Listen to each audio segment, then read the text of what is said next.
Cue the music, let's go. I'm your boy Ro, OG member of the Orange Bowl Boys, and welcome to another edition of Student of the Game Scout Team. Yep, we're taking a look at an upcoming opponent. In this case, it's the Manny Diaz-led Duke Blue Devils, who come to town to the Hard Rock Stadium 12 o'clock this upcoming Saturday. Your University of Miami are 8-0 in the season. An interesting matchup enough. Duke Blue Devils played SMU last week. Rhett Lashley versus Manny Diaz. Well, they should have some continuity between the two because they faced off in practice plenty. So let's go over to the film, shall we? So one of the first things I noticed, and a tendency for Manny Diaz over the years, when you go in motion across the formation, you will elicit a response. And typically, you're going to see a rotation of the safeties. They're going to go ahead and meet this. They're going to rotate, and that's what they do. Now, I love that tendency because now you're going to elicit that single high response. So it is an easy way for the University of Miami to go ahead and catch the back-end defense, historically what you need to do. Now, here's something else. Manny Diaz is a tackle for loss machine. But in order to have tackles for loss, you have to be aware of where tackles for loss territory is. And here it is. They're going to be aggressive by default. So this was perfect tendency play call right here. Here you go.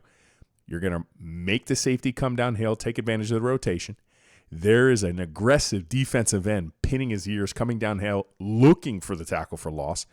And then you just kind of sneak that back out there. That should be Brashard Smith out there in the actual flat, and there you go. Nice, easy pitch and catch. Something else I noticed there too, just film tendency. That's a pretty stiff-hipped linebacker there. I don't know. Off and running with the scout team. Let's go. So we're no stranger to Rhett Lashley. We know he loves to utilize tempo. Manny Diaz knows this. So I like this cat and mouse game that's going on right now. So right here, they're in 11-set personnel, one running back, one tight end. They're rushing up to the line, and then they do this stack formation outside the numbers. So the RPO is real simple attachment right here. You can either go ahead and give this right here to the running back or throw it out here to the wide receiver. Manny knows this, and he's a gambler by trade. So look at what he does. This is a quick call, so they practice this, right? So they're breaking off the defensive end, kind of going ahead and rushing them out into the flats because they're playing this tendency hardcore. It's right there. It gets a 4-on-1, but this is Manny Diaz to a fault. Like I said, live by the tackle for loss, die for the tackle for loss, because then I'm going to show you exactly what he does too, because he's just overplaying the tendency, right? He's overplaying, okay, running back to the right, so this is the rush strength. It's on this side. So look what he does with everybody. He's just playing it out here in space to the boundary. Bam, bam, bam. Shoots all of his defenders across, and you leave a huge bubble back over here. And look at it, okay? Able to gash him up right there. Listen, in order to be a tackle for loss machine, again, you're going to have space in the backfield for him to occupy. And that's how he does it. He's just super aggressive. He's okay there. Trying to play tendency, Rhett Lashley just one step ahead on that one. So over to the Duke offense. Right here, University of Miami, especially against Florida State, historically throughout the season, they're going to take their field side corner and play way off. Now, for the life of me, I know you're trying to go ahead and read this, but I think you got to keep your eyes on Malik Murphy here as well, too, because this is less space that the University of Miami usually gives out there on the outside. And he's just going to go ahead and take the simple offense, right? Sometimes it's just simple offense. Just take the out on the outside. Get your head, try to look at the quarterback, try to keep it in phase with your eyes. But, yeah, he's going to go ahead and take that shot. Not overly bad, you know what I'm saying, as far as a wide side out. He's going to get it out there. He's got trust. And the offensive coordinator's calling that, right? You have to have an arm to make that kind of a wide side out. So Miami be on alert for that this upcoming week. Oh, I remember these old school drops well. Pay attention to the quarterback. Ready? It's 3rd and 11, so you know you got to be on alert for a screen anyways. But here you go. Ready? 1, 2, 3. Okay. Now, from here on out, you know it's screen. This he's just tipping it, right? That's typical screen drop right there. He's not even trying to hide it. University of Miami, 3rd and 11, have been victimized on some screens. Cow game rings a bell. Almost had it. Quick to diagnose, just a little short on the play. Safety comes up, swallows it up, and that's obviously going to lead for a punting situation for Duke. But some of the little things you can notice on film. So far in the first quarter for Duke, a lot of simple offense, a lot of slants, just curls. Here's going to be a quick screen out to the perimeter. Obviously, they're showing a very this screams quick screen out to the perimeter. They're just going to read leverage. They're going to read numbers. If they like it, they see 3 versus 3, but there's some cushion. You already see the safety in the back. He's like pointing. He's like, yeah, that's where the ball's going. Good chance that it can. But here's something else. I think you could create an advantage right here, boundary defensive end, because I want you to notice the difference between how the tackles and why it's intentional. Okay, let's look at the right tackle. He backs away, okay, to meet it. The left tackle, that's not what he did. He went out to go get it, okay? So you see something into the boundary. You're over here. There's a reason why he's trying to get you. He's not allowing you to penetrate so much because he doesn't want you to bat the ball. So if you see this engaged, I don't know, get your hands up. Get your hands up. Try to see if you can influence this a little bit more. I think your corner out here, boundary corner number 1, getting outside, forcing this back in is the right move. Obviously, their tight end does a pretty good job getting some hands on it. Now they have the advantage. So I think even as a defensive end, you could go ahead and read that formation and essentially say, hey, look, okay, knowing it, okay, possible that there's a screen. He's coming out to me, right, instead of away from me. He's trying to limit there, and now that ball is going to come out hot and now. So something. Like I said, this is a scout team. We're having fun with it. Let's go. And it's the Duke Blue Devils who strike first. It's a play-action pass, one in which they're going to keep the running back to block. They get the look that they want in the middle of the field, customary where it is to take shots, right? Single high safety over the top, but they know exactly where they're going with the ball here. And here's your matchup. Here's going to be the move. There it is, a little stutter into the outside, and that's just too much speed. That's just a matchup nightmare right there for SMU.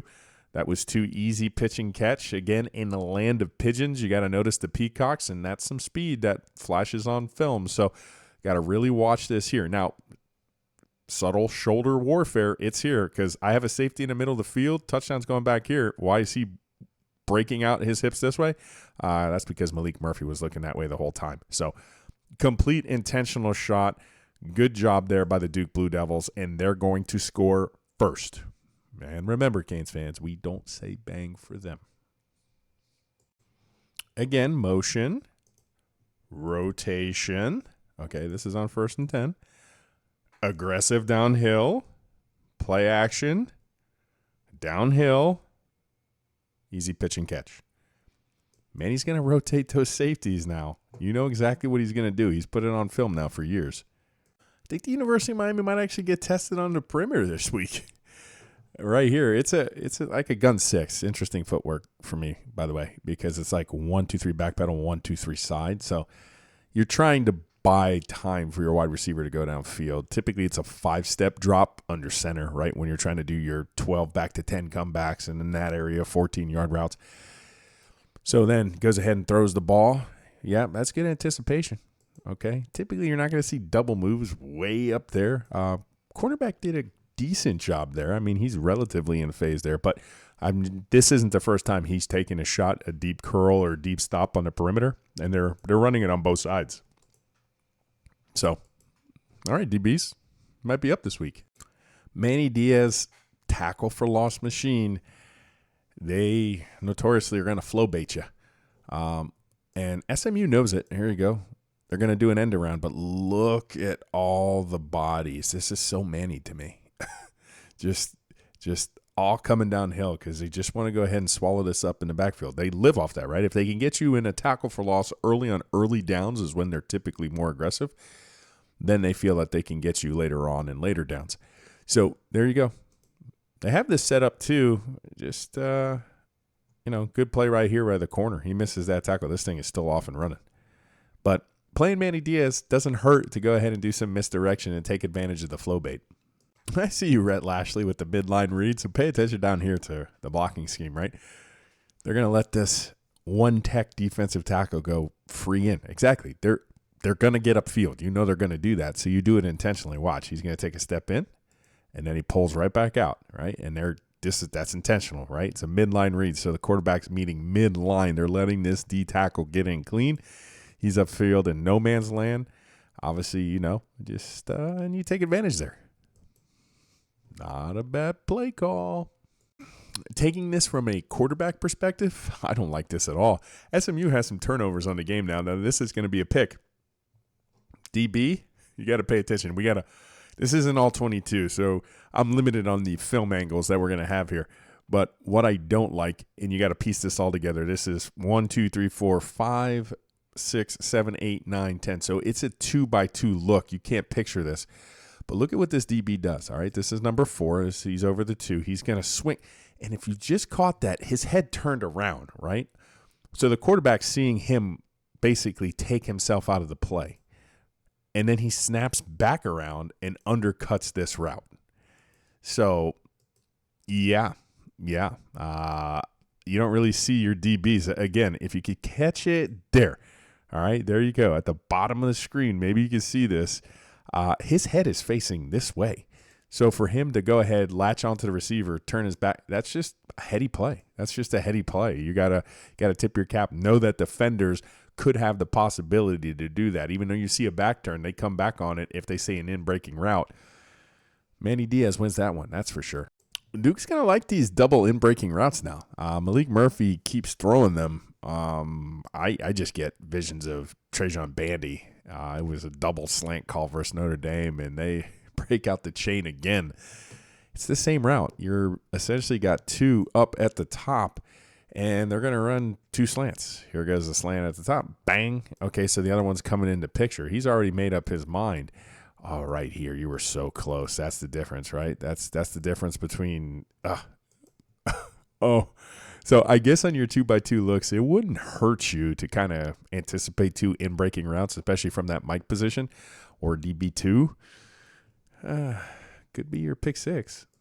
You have to know where 14 is at all times. That's the guy that hit the big play touchdown over the top from the slot. Now they're going to get him in motion, kind of get him this pop pass right here. And, they're going to use him in a variety of ways. That's their playmaker, right? When you say, hey, we got to get our playmaker so many touches if we want, they make you look good. That's the guy you got to kind of contend with. Once he's on the field, you got to take notice. Easy peasy. Man, I just like to have fun. So, okay, 11 set personnel. Got a single high over the top. Hey, we just saw this from Duke, right? That double slant kind of thing. Well, that was Rhett Lashley's quarterback coach, so they like that double slant kind of combination. But hear me out here. All right, here goes the double slant right here. Boom. Manny Diaz, DB from back there, sees the breaking route, and he is coming downhill fast. Okay. I see you. I see you, DB. I see you, safety. So just what if right here, okay, pump and go right up the field. It's fun. I've really enjoyed this film, the cat and mousery between these two. I know mousery is not a word, but we're going to make it up for this channel. The cat and mousery that we have. Remember Duke's first play touchdown, right? That thing went, from the slot position like a little move, and they got their DB2. Well, Rhett Lashley's about to repay the favor from his 11 set personnel, and this is going to be one of the keys to the game for me. It's moves like Jagger, okay? I think you can get them with some double moves. And right here, the little slow go, bam, bam, too late. I mean, you have to see that on film. And when Manny's taking his safety pre-snap and putting him so far out of phase, I mean, that is like, listen, you hear the term cover zero, right? All right, cover zero just means that there's no safety over the top, okay? There's no safety over top. Now, there is a safety. He's over here. But Manny doesn't care. This is pretty much cover zero to a field. So if you're reading zero to one side of the field, you got to take a shot. He's just going to give it to you. And this is just too easy. This is stealing. Look at this. Boop. Okay, because they're aggressive. They're always looking for plays. They had an interception earlier in the game, so you got to keep them there because that's just too easy. That's just too easy. University of Miami, you're going to get Duke on a double move. I promise you. I'm going to be honest. Manny's DB unit, not bad. I know they could get victimized on double moves. We saw that earlier on the Sluggo. Now, the Sluggo is a slant and go. It's basically a counterpunch to the slant. You got to tip your cap again to a Duke DB right here because here comes a slant right there. It looks like he's going to get turned around. The ball's just a little behind. Boop. Gets the pick. I'm going to be honest. I I think SMU would have ran away with this game. They had a costly red zone turnover, and they're a turnover machine this game. But got to tip your cap. I don't know if they got a Duke chain, but if they did, it would have been broken out a few times already. And this is going to be the last clip of the evening.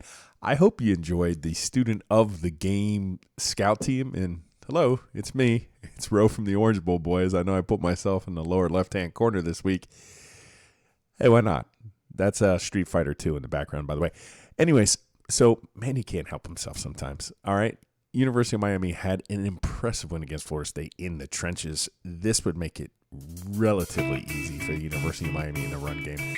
He's just going ahead and trying to do a run blitz, but he comes in here, leaves a huge bubble. Huge bubble. Big gap bubble.